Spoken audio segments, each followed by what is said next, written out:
Team India wicket keeper మరియు batsmen అయినటువంటి Sanju Samson talent ఉన్న జట్టులో స్థానం మాత్రం అంతంత మాత్రమే. ప్రస్తుతం భారత క్రికెట్ లో సంజు శాంసన్ సూపర్ ఫామ్ లో ఉన్నాడు. అయినా టీమిండియా వన్డే జట్టులో చోటు దక్కించుకోలేకపోయాడు. శ్రీలంకతో జరిగే టీ20లో మాత్రమే స్థానం సంపాదించుకున్నాడు సంజు. దీంతో మరోసారి వార్తల్లో నిలిచాడు ఈ కేరళ కుర్రాడు. తన లాస్ట్ వన్డేలో సౌత్ ఆఫ్రికాపై సెంచరీ బాదాడు. కానీ వన్డే జట్టులో చోటు దక్కలేదు. ఐపీఎల్ లో రాజస్థాన్ రాయల్స్ జట్టుకు కెప్టెన్ గా ఉన్నాడు. సంజు క్రికెటర్ గా బాగా రాణిస్తున్నాడు. అయితే అతని ప్రేమ కథ కూడా అంతే ఆసక్తికరంగా ఉంటుంది.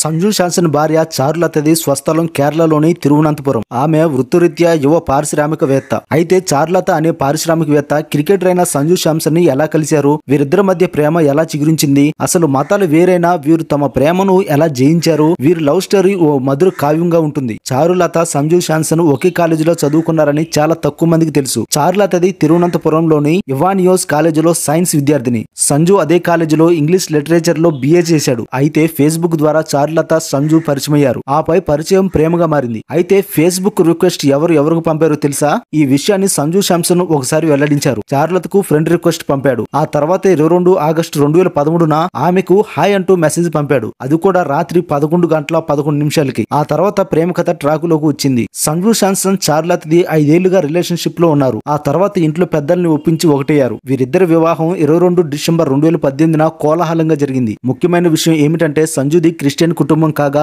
చారులతది హిందూ కుటుంబం. అయినా వీరిద్దరి ప్రేమ ముందు మతం అనేది అడ్డుగోడగా నిలబడలేదు. సంజు భార్య చారులత ఇతర క్రికెటర్ల భార్యలు లేదా స్నేహితురాలలా లైమ్ టైట్ లో జీవించదు. తన భర్తలాగే ఆమె లైమ్ టైట్ కు దూరంగా ఉంటుంది. ఆమె ఇన్స్టాగ్రామ్ లో కొన్ని ప్రత్యేక సందర్భాల్లో మాత్రమే ఫోటోలను పోస్ట్ చేస్తుంటుంది.